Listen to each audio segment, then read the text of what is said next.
27 қыркүйек ұлт көсемі Әлихан Бөкейхан атылған күн. Бүгін Алашорда көсемі Әлихан Нұрмұхамедұлы Бөкейхановтың өлім жазасына кесіліп атылған күні. Әлихан Нұрмұхамедұлы Бөкейхан 1866 жылы туылып, 1937 жылы қайтыс болған. 19 ғасырдың соңы мен 20 ғасырдың басындағы қазақ зиялыларының қоғам және мемлекет қайраткерлері қатарындағы аса ерекше тұлға. Көрнекті қоғам және мемлекет қайраткері, ұлт-азаттық және алаш қозғалысының жетекшісі, Алашорда автономиялы үкіметінің төрағасы, публицист, ғалым, аудармашы.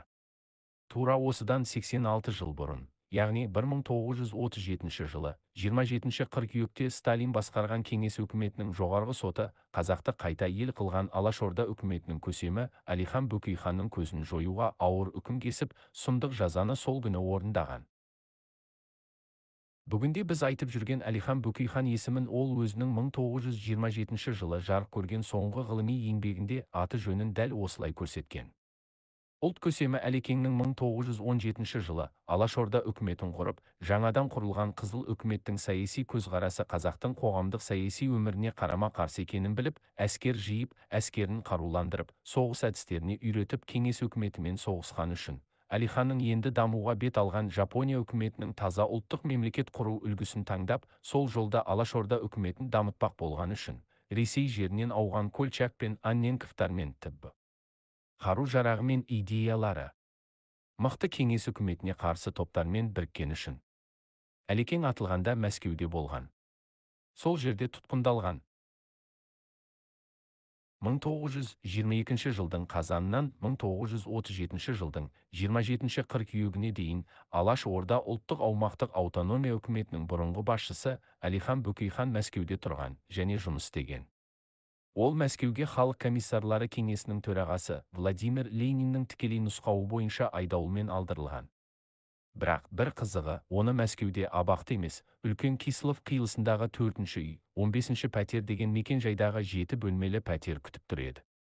Тарихи деректер бойынша кезінде бұл үйді граф Шереметьев өзінің басқарушысына тарту еткен екен.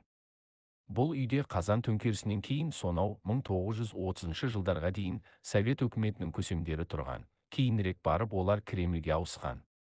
Әлихан Бөкейхан тұтқындалған кезде 7 бөлмелі ол пәтер жекелеген 7 коммуналды пәтерге айналып үлгерген болатын. Айтпақшы, олар қазірде бар. Әлихан Бөкейхан соңғы рет тұтқындалып, 1937 жылдың 26 шілдесінде Бутырка түрмесіне жабылған. Мұны Федералдық қауіпсіздік қызметі мұрағатының бірінші құжаты 3640 ордері растайды. Оның пәтері, нақтырақ айтқанда, сол пәтерден қалған бұрыштағы бөлмеге тінту жүргізілген.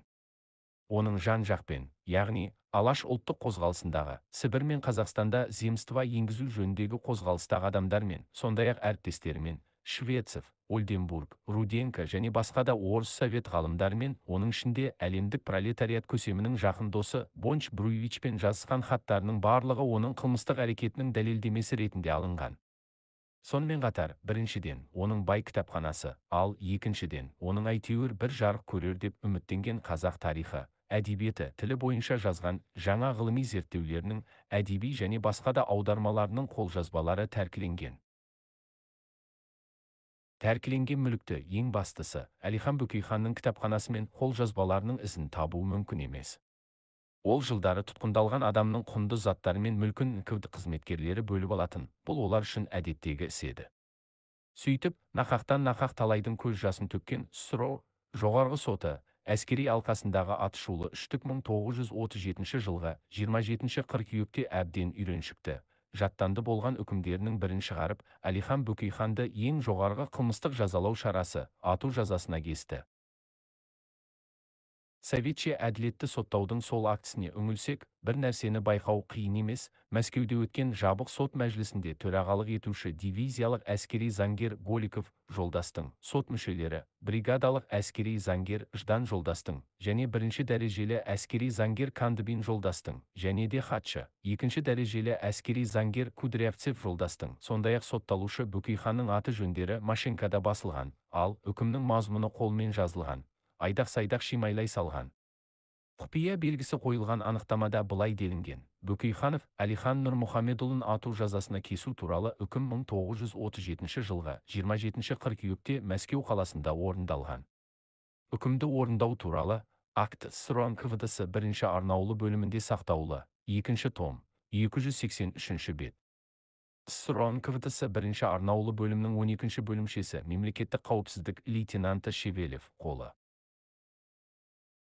Әлихан Бөкейханды ату жазасына кескен үкім 1937 жылғы 27 қыркүйекте шығарылған және тура сол күні 1937 жылғы 27 қыркүйекте орындалған. Тіпті қай жерде, қай қорымда немесе қай ортақ зиратта жатқаны беймәлім. Ресейдің федералдық қауіпсіздік қызметі бұл сұраққа байланысты ешқандай мәлімет бермейді. Осылайша қазақ ұлттық қозғалысының тағы бір көсемінің сүйегі ізім-ғайым жоқ болды. Десе дегендей, сталиндік қуғын-сүргін мыңдаған қазақстандықтың басын жұтты. Адамы тұтқындалмаған, жер аударылмаған және абақтының адам төзгісіз күйін көрмеген бірде-бір отбасы қалмады десе де болады. Мыңдаған адамның сүйегі қайда қалғаны белгісіз. Тәуелсіздік алған Қазақстанда сталиндік қуғын-сүргіннің шындықтарын іздеу жекелеген ғалымдар мен ынталылардың бастамасымен ғана шектелуде. Коммунистік жүйенің ашықтан ашық жасаған қылмысы жазасын алған жоқ.